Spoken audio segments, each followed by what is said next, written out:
₱5 kada balde! Kapag walang ₱5, simple lang! Walang tubig! Naiintindihan nyo? Kosa, ulamin balde natin! O, bilisan mo! Wow! Sino sa inyo may kailangan ng tubig? Lumapit lang dito! Bakit ang ₱5 mo? Siguraduhin nyo lang may ₱5 kayo! Ha? Sige! O ikaw, hingip ka. Oo. ₱5. Wala ako, ₱2 lang eh. ₱2 lang. Kalahati lang, ha? Oo. O ikaw, akin ang pera.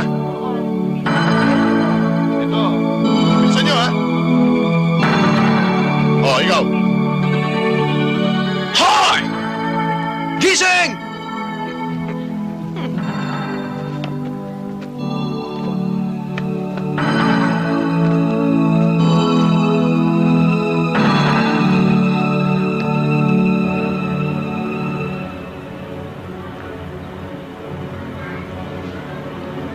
Nakikita mo to?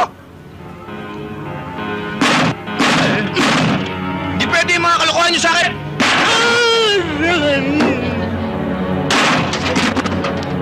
May reklamo?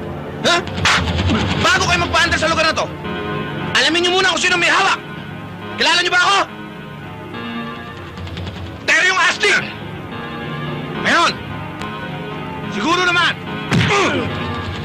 sa dinami-dami ng tattoo ko sa katawan, wala pa!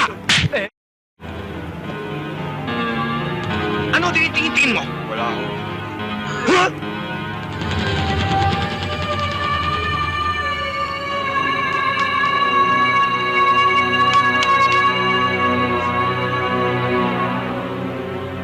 Totoo. Kung doon sa lugar nyo, kayo matapang! Dito! Ako! Ako ang matapang! Ano ba hinihintay nyo? Umalis na kayo! Hindi pwede yung mga kalokohan nyo rito! Dito sa aming lugar! Kahit tuyong dahon, hindi pwede bumagsak! Hanggat di ko sinasabi bumagsak! Hindi ba? Mukhang uulan. Eh, ano ngayon kung umuulan? Natatakot ka bang mabasa? Kayo? Oo. Natatakot kayo mabasa? Mga asin ba kayo? Teka, bago kayo umalis, magsuntukan muna tayo! Bakit ba kalabit tinakalabit? Kaya ko ako matakot! Bakit? Nalulusaw tayo eh! Nalulusaw to kami!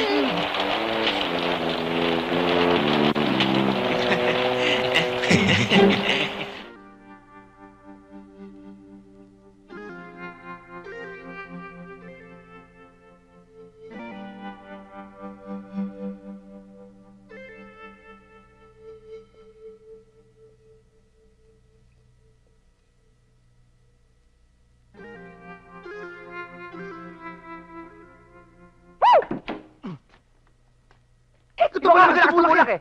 At isa pa wala akong damit, ha? Di bale. May damit naman ako sa baba.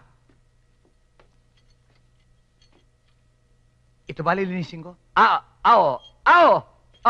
Atake! Hay! Hoy!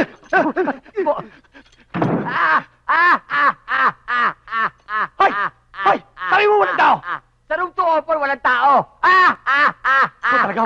Ka talaga!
Good morning! Hi, good morning.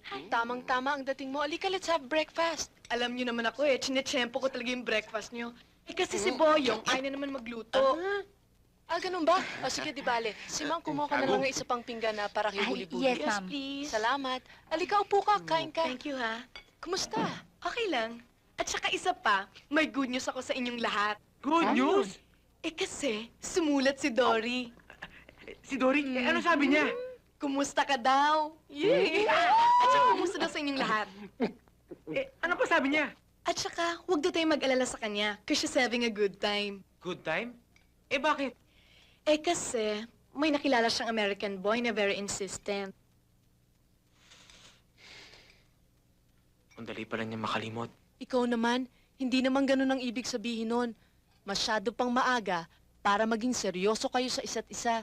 Tsaka ganyan talaga pag mga bata dumadaan dun sa stage ng pagiging fickle-minded. Kung gano'n ate, pwede na akong mahat na iba. Oo naman! Siyempre naman, wala namang kayong commitment sa isa't isa. Sabi niyo yun, ha? to everybody! Ay, good morning, Huli-Buli. Especially to my sweetheart, darling, huh? Oops, oops, oops, oops, oops. Why? Alalahanin mo, hindi pa tayo kasal. But we are almost married. The only lacking is the flag ceremony. Ano? Ate, ibig din sabihin wedding ceremony. Right. That's the way of life-saving spam. Okay? So, is my request granted or for granted? Ate, sige na, pagbigyan mo na. Total, parang kasal na rin kayo Thank you, my brothers-in-law, huh? Sige na nga. Excuse me, huh? So, darling sweetheart, look at me. Close your eyes.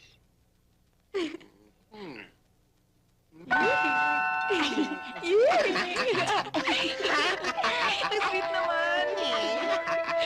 Sige, bahala ka.